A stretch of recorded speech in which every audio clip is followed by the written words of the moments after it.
Mas na minha área, que é petróleo, a gente tem esse problema, porque você tem o engenheiro, o geólogo e o geofísico. Poxa, E eles tinham que trabalhar junto, porque um poço de petróleo tem as três coisas ali. Sim. Mas não, cara.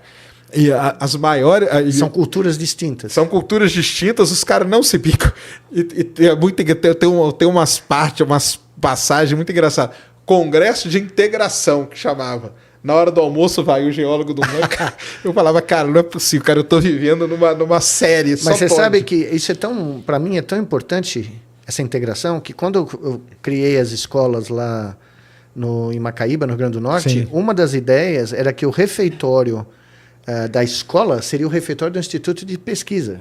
Então as crianças iam almoçar lado a lado com cientistas de várias áreas. Tem que ser assim, né? Porque elas iam respirar, né? Mas aí, assim, a ideia é legal e tudo, eu concordo, mas como mudar isso? Eu acho que é só como... Você acha que tem chance de mudar? Tem, mas eu acho que é como a gente fala no shop talk, né? Quando a gente fala off the line, né? Com os amigos, você só vai mudar um ethos ou uma cultura com o sucesso de uma descoberta que requer... Isso que eu ia falar. Se vier um negócio revolucionário que usou esse método, essa estratégia multidisciplinar, né? Porque você manda coisas aqui no Brasil para pedir, né? Eu não faço isso, mas lá no nosso instituto, né, para qualificar doutorado, classificar se é 6 ou 7 pós-graduação. Sim, a famosa nota do MEC. Não, exatamente. E aí a resposta que você tem, não, o programa de vocês é muito multidisciplinar. Parece que é um crime, né? É um crime, parece que é uma doença. Isso aqui é um crime. É Covid plus multidisciplinar. É isso mesmo. Né? Então, mas isso é uma loucura, porque no mundo inteiro isso tá mudando. Né? Já está mudando? Tá Onde você vê mais mudança disso aí? Olha, nos Estados Unidos? Nos Estados Unidos começou. Eu vi... Bom, eu criei um centro de neuroengenharia.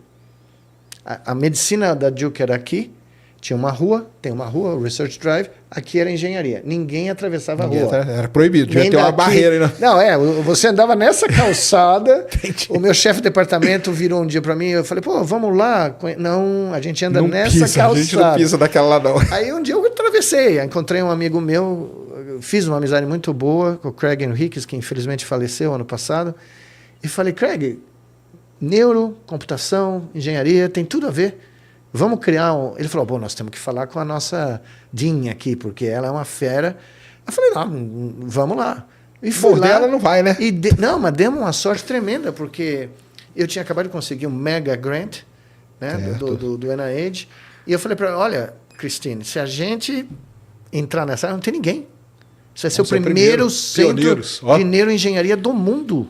Na Carolina do Norte. Aí o senhor chamou no A orgulho mulher dela, né? viu o cifrão aqui, entendeu? Viu o cifrão. Bom, 6 meses depois nós ganhamos $26 milhões do governo americano para financiar o primeiro centro de neuroengenharia do mundo. Que neuroengenharia é juntar neurociência com computação, basicamente. Não, com engenharia elétrica, com engenharia mecânica. Porque e aí depois vindo... Não, mas é daí que surgiu a ideia das interfaces cérebro-máquina. Porque eu comecei a conversar com engenheiros, eu falei, veja, eu estou conectando... Estou fazendo tal... Você precisava deles para viabilizar, né? Eu comecei crescentemente a ter alunos de pós-graduação vindos da engenharia biomédica. Olha aí. Roboticistas, engenheiros elétricos que queriam estudar. No princípio, eles chegavam para estudar o coração, né? A Duke era muito famosa, era o melhor centro de estudo cardíaco, de engenharia biomédica cardiovascular. De repente, nós passamos, caras. Nós viramos o centro de referência de neuroengenharia. Caramba. Porque a molecada percebeu que tinha futuro. E onde estão esses caras?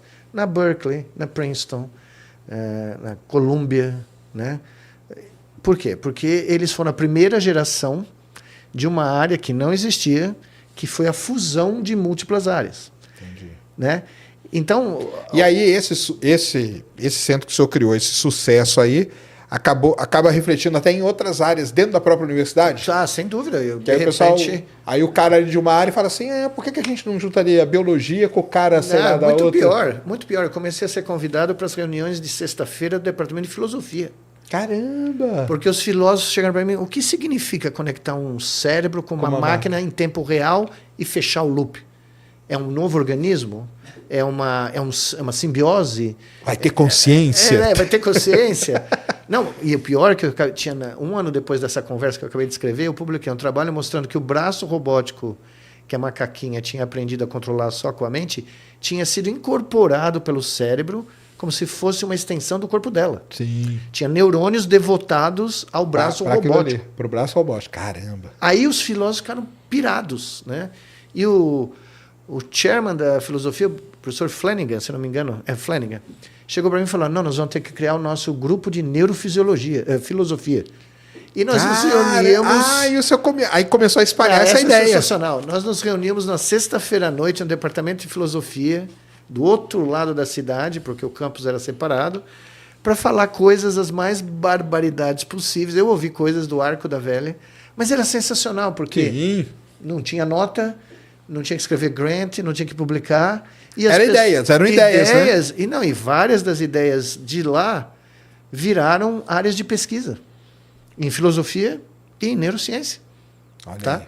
E o que era bom é que os filósofos, eu tenho que dar o crédito para, pelo menos os que eu conheci na Duke, eles tinham interesse de ouvir a gente. Uhum. Eles não se punham num patamar... Né?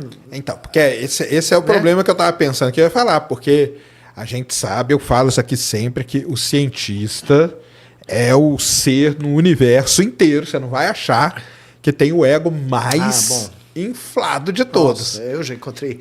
Eu tenho histórias para contar. Um dia eu vou escrever um livro só Nossa, você escreveu um livro só disso, aí é sucesso. Não. Eu não sei se eu contei para você a história. O primeiro dia que eu encontrei com o...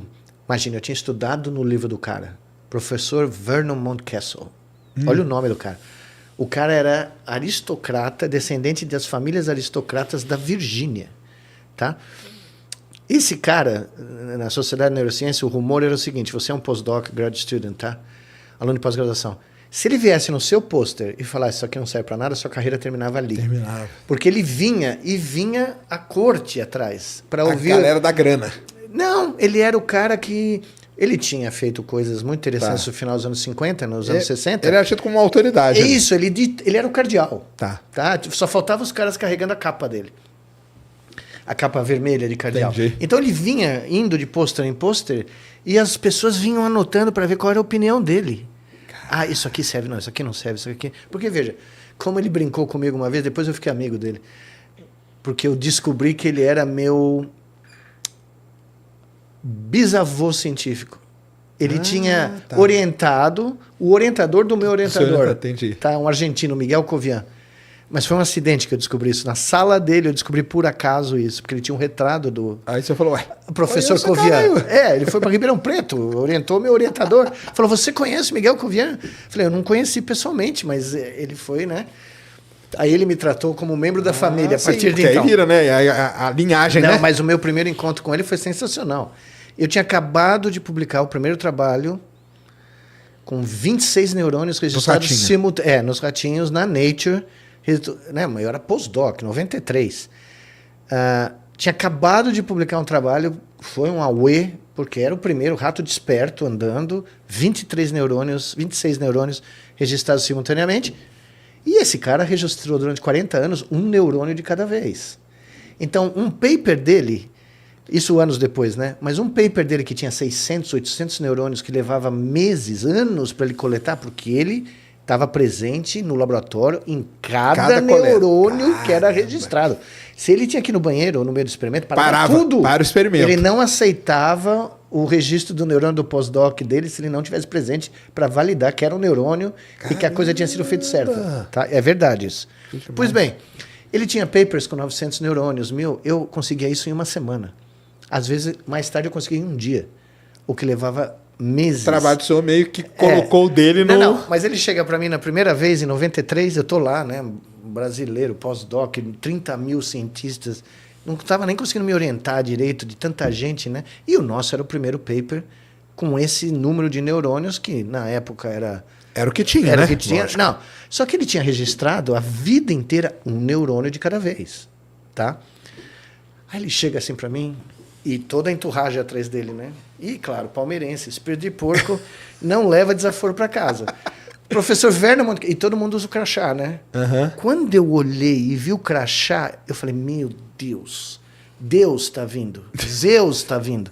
Eu estudei na faculdade de medicina os 3 volumes do livro desse cara. Textbook of Neurophysiology, Vernon Mountcastle. E sabe quando você bambeia a perna, né? Aí o cara... Primeira pergunta dele, ele não se apresentou. E eu tinha o meu crachá, né? Ele vira assim, Dr. Nicolelis, qual é a vantagem de registrar 26 neurônios ao mesmo tempo? Eu falei, Dr. Mountcastle. E todo mundo ouvindo, tá? E eu era Zé Ninguém. Dr. Mountcastle, a vantagem é que é 26 vezes mais do que o senhor fez. Caramba. Meu, o cara Mandou ficou... na lata. Não, mas o cara ficou na hora. Ele olhou para mim e falou, I like you. Minha carreira estava feita. Os caras anotando atrás, eu vi 26 neurônios, é isso que nós temos que fazer. Bom, ano seguinte, começou a explodir no mundo, gente tentando registrar 10, 15. Por quê? Porque o cardeal, não foi só por isso, mas entre outras coisas... Ele deu uma validada ali importantíssima. O burburinho se espalhou. Claro.